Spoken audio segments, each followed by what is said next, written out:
There's a phrase that gets used a lot in spiritual spaces: protect your energy. But the way it's often explained can make people feel like the only option is to build walls, to shut down, to isolate, to harden.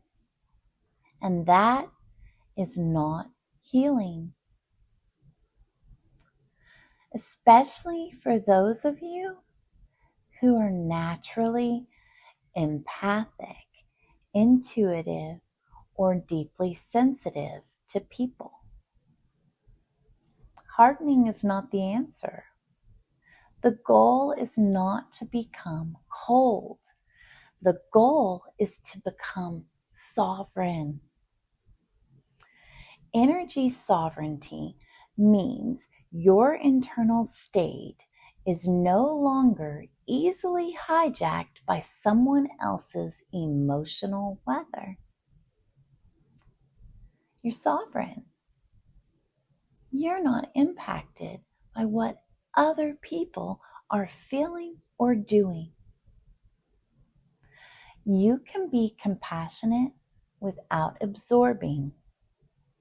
You can be present without becoming responsible for someone else's chaos. You can love without abandoning yourself. But most of us were never taught how to do that. Many people who find themselves on a spiritual path, especially healers, empaths, or intuitives, actually begin life learning the complete opposite. We learned that connection meant accommodation. We learned that love meant understanding everyone else's pain. We learned that keeping the peace meant regulating other people's emotions. So our nervous system adapted around that. We became very good at reading the room. We could feel subtle tension before anyone even said a word. We could sense when someone was upset, even when they had a smile plastered on their face.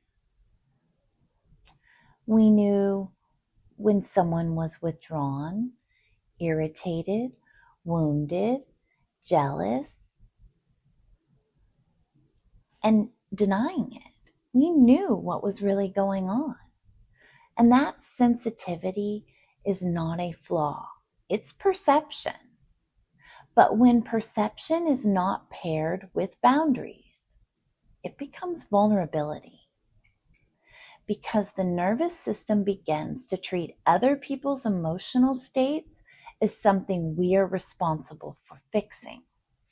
And over time, that creates energetic entanglement. You may recognize this pattern. You walk into a conversation feeling calm, but 20 minutes later, you feel drained, confused, guilty, or suddenly responsible for someone else's mood and delivering them their happiness. Or you spend hours replaying a conversation in your mind, trying to understand what happened, trying to fix it, trying to make sense of someone else's highly erratic emotions, or someone's volatility, or someone's dramatic reaction. That isn't just psychological, it's energetic. Your attention has become hooked. One might even say hijacked. And attention is one of the most powerful forms of energy exchange that we have. Where your attention goes, Your nervous system follows and your energy flows. Where your nervous system goes, your energy organizes. This is why sovereignty begins with awareness of attention, not control, awareness. Notice where your mind goes after an interaction with someone. Notice who you mentally replay. Notice who can feel responsible for calming, fixing, or understanding. Those loops are energetic cords. Energetic, psychological, and nervous system attachments that keep your system oriented around someone else. Energetic sovereignty means learning to gently bring your attention back to yourself. Not with anger, not with rejection, with clarity. You might even say to yourself, that belongs to them. Or, I am noticing their emotion, but I am not responsible for regulating it. This is especially important for people who have been in relationships where emotional responsibility was reversed.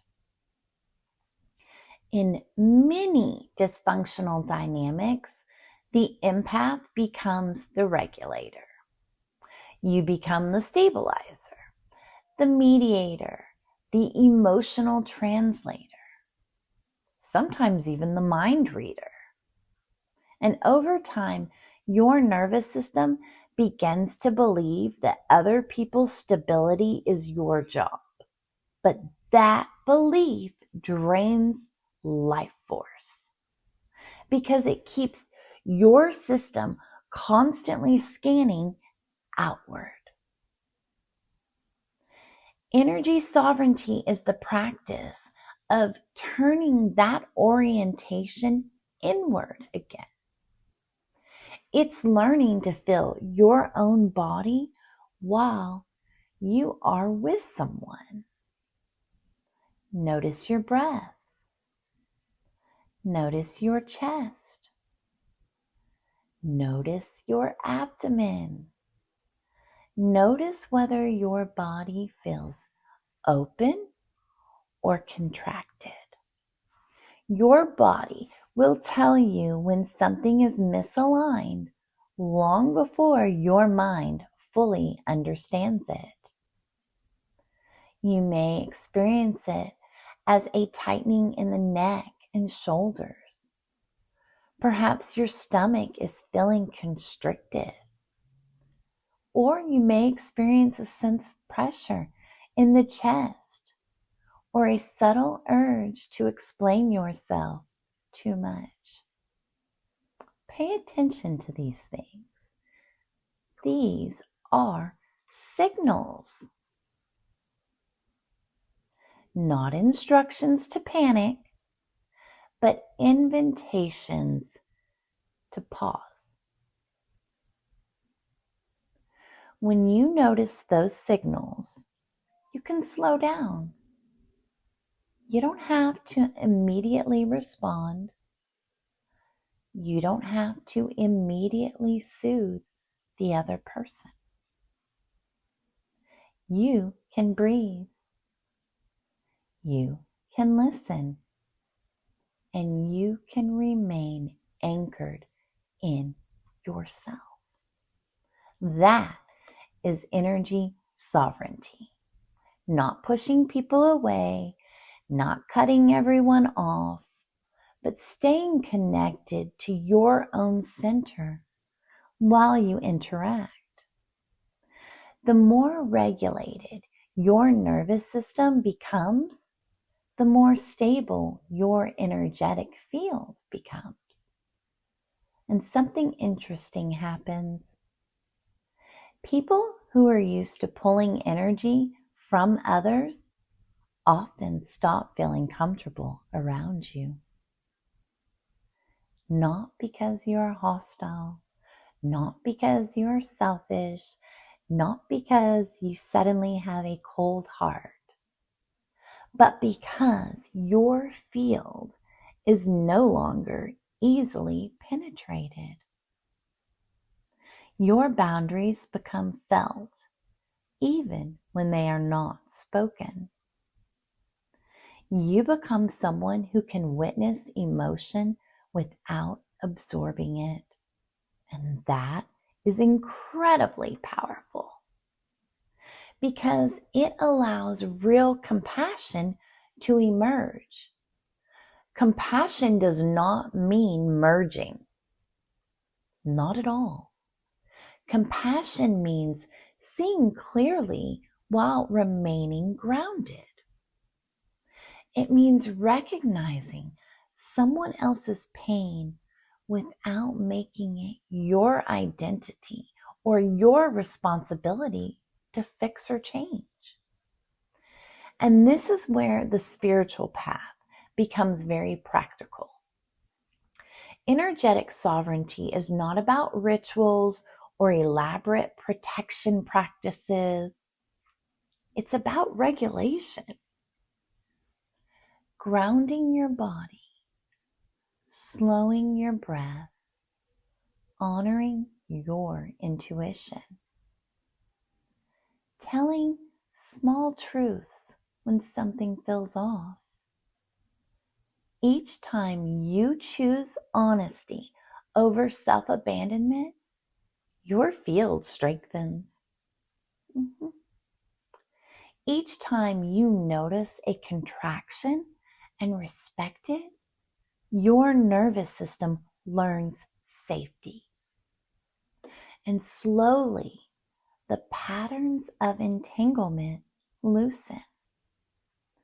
You stop feeling pulled into emotional storms that do not belong to you.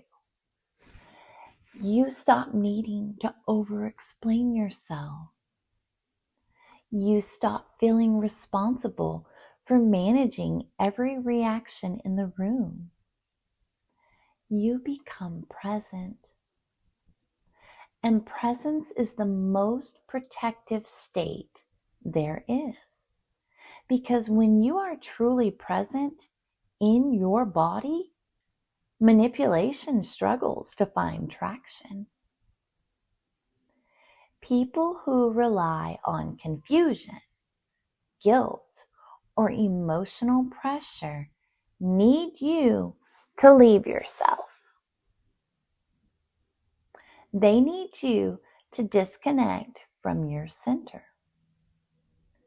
But when you remain anchored to yourself, those patterns lose their power. So if you are someone who has spent years feeling other people deeply,